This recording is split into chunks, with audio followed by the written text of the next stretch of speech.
السلام علیکم ورحمۃ اللہ۔ امید ہے کہ آپ خیر و عافیت سے ہوں گے۔ اللہ تعالی ہم سب کو صحت و عافیت عطا فرماوے۔ رجب کا مہینہ چل رہا ہے۔ آج تقریباً رجب کی 21ویں تاریخ ہے۔ آج سے ٹھیک ایک دن کے بعد 22 رجب کو پوری دنیا میں کیا ہنگامہ ہونے والا ہے، پوری دنیا میں لوگ کیا کرنے والے ہیں، انشاءاللہ اس کی پوری تحقیق میں آپ کے سامنے بیان کرنے جا رہا ہوں۔ دعا ہے کہ اللہ تعالیٰ مجھے صحیح طریقے پر کہنے کی اور ہم سب کو اس پر عمل کرنے کی توفیق نصیب فرماوے۔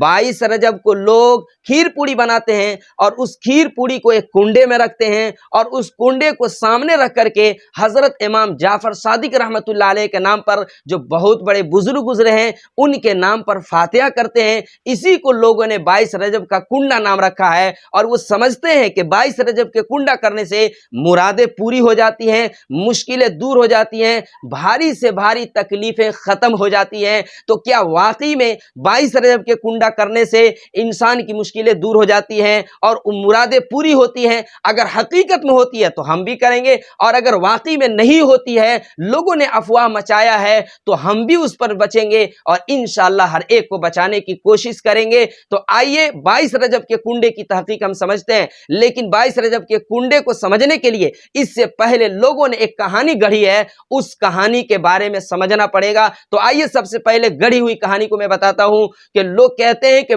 مدینہ کے اندر ایک لکڑی ہار تھا جو بہت غریب تھا، مجبور تھا، بھوک کے شکار تھا اور بہت ہی مجبور حال تھا۔ تو وہ کمانے کے لیے اپنا ملک چھوڑ کر کے دوسرا ملک چلا گیا، اپنے پیٹ پرورش کرنے کے لیے چلا گیا۔ اس کے بعد ادھر اس لکڑی ہار کی جو بیوی لکڑی ہارن تھی، وہ اپنے گھر کی چھوٹی چھوٹی ضرورتوں کو پوری کرنے کے لیے وزیر اعظم کے گھر میں جھاڑو لگانے کا کام شروع کر دی۔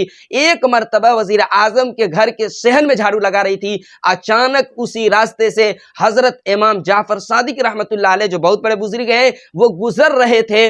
تو انہوں نے یہ کہا کہ جو لوگ 22 رجب کو کھیر پوڑی بنا کر کے کنڈے میں رکھ کر کے اور میرے نام حضرت امام جعفر صادق کے نام پر فاتحہ کرتے ہیں، جس کو 22 رجب کا کنڈا کہا جاتا ہے، تو اس کی ہر مرادیں پوری ہوں گی، اس کی ہر مشکلیں دور ہو جائیں گی، اس کی آفتیں سر سے اٹھ جائیں گی۔ تو اس کے بعد جب یہ بات اس جھاڑو دینے والی لکڑی ہارن کے کان میں پہنچی تو اس نے اسی وقت منت مانی۔ دیکھتے رہیے گا کس طرح سے گڑی گئی ہے۔ اس نے دل میں یہ منت مانی، ارادہ کیا کہ ہمارے شوہر جب واپس آئیں گے، کچھ پیسے وغیرہ لے کر کے آئیں گے، تو میں بھی 22 رجب کے کنڈے مناؤں گی اور میں بھی ان کے نام پر فاتحہ کروں گی تاکہ میری بھی مرادیں پوری ہوں۔ ادھر انہوں نے منت مانی اور ادھر ان کے شوہر جو ملک میں دوسرے ملک میں گئے تھے وہ لکڑی کاٹ رہے تھے، تو اچانک ان کے ہاتھ سے کلہاڑی نیچے گر گئی، جس کو ہم لوگ ٹانگی بھی اپنی زبان میں کہہ سکتے ہیں۔ تو کلہاڑی ان کے ہاتھ سے زمین پر گری اور زمین کے جس جگہ پر وہ کلہاڑی گری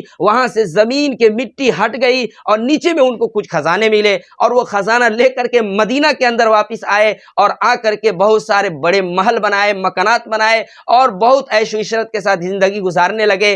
لکڑی ہار کی بیوی لکڑی ہارن نے ایک مرتبہ وزیر اعظم کی بیوی سے یہ بات کہی کہ ہم نے 22 رجب کا کنڈے کا ارادہ کیا تو ہمیں اس طرح کے خزانے ملے۔ تو وزیر اعظم کی بیوی نے اس بات کا انکار کر دیا اور اس نے کہا کہ بھئی ایسا کیسے ہو سکتا ہے؟ تو اس انکار کرنے کی وجہ سے وزیر اعظم کے گھر کے اندر یہ مصیبت آئی کہ وزیر اعظم کو جس بادشاہ نے وزیر بنایا تھا اس بادشاہ نے اسی وقت اس کا پورا سامان چھین کر کے ضبط کر کے اور اس دونوں میاں بیوی کو شہر سے نکال کر کے باہر کر دیا۔ یہ دونوں میاں بیوی گھر سے اپنے شہر سے واپس جا رہے تھے، ایک جنگل سے گزر ہوا تو وزیر نے اپنی بیوی سے کچھ پیسے مانگے اور اس کے ذریعے سے خربوزہ خریدا اور اس خربوزے کو ایک رومال میں باندھ کر کے جا رہے تھے۔ اسی وقت اچانک بادشاہ کے بیٹے کے قتل کی خبر آئی، یعنی لوگوں نے ہنگامہ مچا دیا اور بادشاہ کو پتہ چلا کہ میرے بیٹے کو کسی نے قتل کر دیا۔ تو اس نے پولیس والوں کو لگا دیا تھا کہ تم تحقیق کرو کس نے قتل کی ہے۔ تو یہ دونوں میاں بیوی جو خربوزہ لے کر کے رومال میں جا رہے تھے،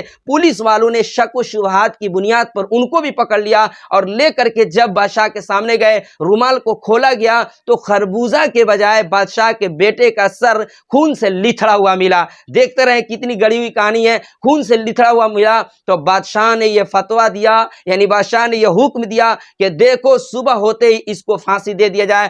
دونوں کو میاں بیوی کو رات میں قید خانے میں رکھ دیا گیا۔ اب میاں بیوی آپس میں یہ مشورہ کیا اور سوچے کہ آخر ہم لوگوں میں کون ایسی زندگی میں کمی آئی ہے کہ بغیر گناہ کے یہ سزا ہم لوگ کاٹ رہے ہیں اور اس طرح کی مصیبتیں آ رہی ہیں۔ تو اس کی بیوی کو یاد آیا کہ بھائی ہم نے 22 رجب کے کنڈے کا انکار کر دیا تھا، اسی وجہ سے یہ ساری پریشانیاں آ رہی ہیں۔ تو اس کے بیوی نے یہ دل میں منت مانی کہ اگر ہم رہا صحیح سالم ہو گئے تو ہم 22 رجب کا کنڈا منائیں گے۔ ادھر اس کا منت ماننا تھا۔ جب صبح کا وقت آیا تو اچانک دیکھا جاتا ہے کہ بادشاہ کا بیٹا جو افواہ ہوا تک مر گیا ہے، کہیں سے اچانک صحیح سالم آ جاتا ہے۔ اس پر بادشاہ نے دونوں میاں بیوی کو رہا کر دیا اور دونوں آدمی پھر مدینہ میں واپس آئے۔ بادشاہ نے اس وزیر کو پھر وزیر بنا دیا اور پھر عیش و عشرت کے ساتھ یہ لوگ زندگی گزارنے لگے۔ تو اس طریقے سے من گھڑت قصے لوگ بناتے ہیں اور کہتے ہیں اسی وجہ سے 22 رجب کا کنڈا جو لوگ مناتے ہیں ان کی ہر پریشانیاں دور ہو جاتی ہیں۔ تو یاد رکھیے گا کہ یہ واقعہ بالکل من گھڑت ہے، بنایا ہوا واقعہ ہے، اس وجہ سے کہ 22 رجب کو حضرت امام جعفر صادق رحمۃ اللہ علیہ کی نہ تو پیدائش ہوئی ہے اور نہ ہی وفات ہوئی ہے، تو پھر ان کے نام پر فاتحہ کرنے کا کیا مطلب ہوتا ہے؟ تو آخر اس واقعے کو کس نے گڑھا ہے اور کس نے غلط سلط بیان کر کے بیان کیا ہے، اس کی میں تحقیق آپ کے سامنے بیان کرتا ہوں کہ جو لوگ صحابہ کے دشمن ہیں اور جو خاص طور سے حضرت امیر معاویہ رضی اللہ تعالیٰ عنہ ایک بہت بڑے صحابی ہیں، ان کے دشمن ہیں، انہوں نے یہ واقعہ بنایا ہے۔ اس لیے کہ حقیقت میں حضرت امیر معاویہ رضی اللہ تعالیٰ عنہ کا انتقال 22 رجب کو ہوا ہے، تو ان کے جو دشمن ہیں وہ 22 رجب کو خوشیاں منا کر کے ان کے انتقال پر خوشیاں مناتے ہیں اور لوگوں کو چاہتے ہیں کہ لوگ بھی خوشیاں منائیں۔ تو اسی وجہ سے انہوں نے یہ نہیں کہا کہ 22 رجب کو حضرت امیر معاویہ رضی اللہ تعالیٰ عنہ کا انتقال ہوا ہے ورنہ تو لوگ نہیں منائیں گے۔ اس کی نسبت ایک بڑے بزرگ حضرت امام جعفر صادق رحمۃ اللہ علیہ کی طرف کر دی تاکہ لوگ سمجھیں گے کہ اس سے فائدے ہوتے ہیں۔ تو اس طرح سے من گھڑت قصے لوگوں نے بنا دیا ہے۔ تو اسی لیے میں آپ کو یہ پیغام دینا چاہتا ہوں کہ 22 رجب کے کنڈے جو لوگ مناتے ہیں وہ سارے صحابہ کے دشمن ہیں اور خاص طور سے حضرت امیر معاویہ رضی اللہ تعالیٰ عنہ کے دشمن ہیں کہ ان کے انتقال کی خوشی میں لوگ 22 رجب کے کنڈے مناتے ہیں۔ اگر واقعی میں آپ میری بات سمجھ چکے ہیں تو میں آپ سے درخواست کرنا چاہتا ہوں کہ ہم سب صحابہ سے محبت کرنے والے بنیں، ہم سب نبی سے محبت کرنے والے بنیں اور اسلام کی اس حقیقت کو سمجھ کر کے اس رواج کو ختم کرنے کی کوشش کریں۔ مجھے امید ہے آپ سے جو میری ویڈیو سن رہے ہیں کہ آپ ضرور اس پر عمل کریں گے، ہم بھی عمل کریں گے اور پوری دنیا کو عمل کرانے کی کوشش کریں گے۔ اللہ تعالی ہم سب کو خاص طور سے 22 رجب کے کنڈے سے بچانے کی توفیق نصیب فرماوے اور سارے بدعات خرافات سے بچنے کی توفیق نصیب فرماوے۔ آمین ثم آمین وآخر دعوانا ان الحمدللہ رب العالمین۔